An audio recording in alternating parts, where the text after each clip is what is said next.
8 তারিখের আমাদের এই সমাবেশ সফল করা। যে বক্তব্যগুলো আমার সম্মানিত শ্রদ্ধেয় নেতৃবর্গ নিয়ে এসছেন, আমি সেগুলো সমালোচনায় যাব না। কে কোন দল করেন, কে কোন মত করেন, সেটা তো আমি যাব না। যার দল তার কাছে দলিল লেখক একসাথে, তাই কোনো বলার কথা নয়। শুধু একটি কথা বলবো, এই যে নেতৃবর্গ প্রাণপ্রিয় যে ভাষাগুলো আমরা বলি, বড় কথা বড় কাজ নয়, বড় কাজে বড় কথা হয়। আমি আমার ব্যক্তিগত কথা বলতে চাই। আমার মা খুব সিরিয়াস অসুস্থ, রাশির চিকিৎসা হলো না, আসলাম ঢাকায়। এই দলিল লেখক সমিতির সম্মানিত মহাসচিব আমার সাগর ভাই, আমার টমাস ভাই আমার পাশে দাঁড়িয়েছে। আলহামদুলিল্লাহ 3টি ব্লক অপারেশনের পরে ইউনাইটেড থেকে আমার মায়ের সুস্থ। আমি কোনো রাজনীতি করি না, আমার একটাই নীতি দলিল লেখক, এটাই আমার সংগঠন। অথচ গত 31 তারিখ 40 দিনের কারা নির্যাতন ভোগ করে বেরোলাম। সেখানে আমি টমাস ভাই এবং মহাসচিব মহোদয় ঢাকা হাইকোর্ট থেকে জামিনের ব্যবস্থা নিয়েছেন।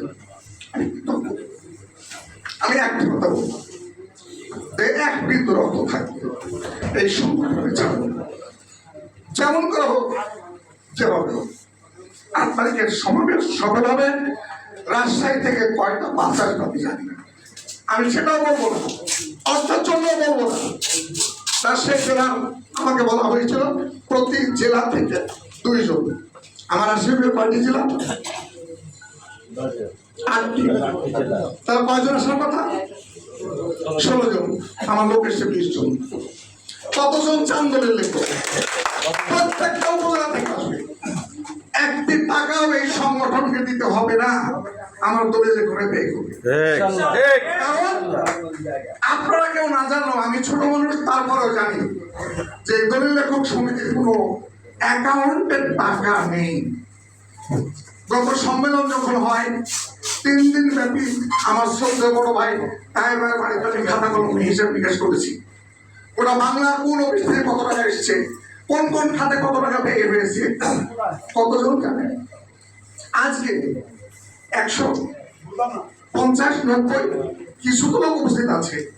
এই জায়গাটা ডেকোরেশন জন্য নিশ্চিত কিছু অর্থ দিতে হয়েছে। ভালো যাই কিছু না, লবণ ভাত খায় না, একটা মূল্য আছে।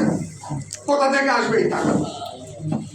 ঢাকায় টাকা হয়, একটা দলিল আমার সাগর হয় 5 লাখ টাকা ইনকাম করবো, আমি তো 20 টাকা করি নাকি করি না? তাই আমরা যদি আমাদের সংগঠনকে দরদ না দিই, অন্যদিকে তুলনা করার কোনো যুক্তি আমি রেখি না।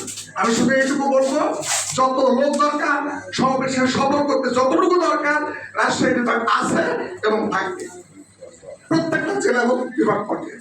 আমি শুধু এইটুকু বলবো, যারা রাজশাহীতে উপস্থিত আছেন আজকে শুনে যান। আজকে রাত্রিতে রাজশাহী পৌঁছার পরে আগামীকাল থেকে রাজশাহীর প্রত্যেকটা জেলা এবং উপজেলায় সমাবেশ হবে। আমি সেখানে গিয়ে প্রত্যেকটা বিষয় নিয়ে আলোচনা করে ইনশাআল্লাহ সফল করব।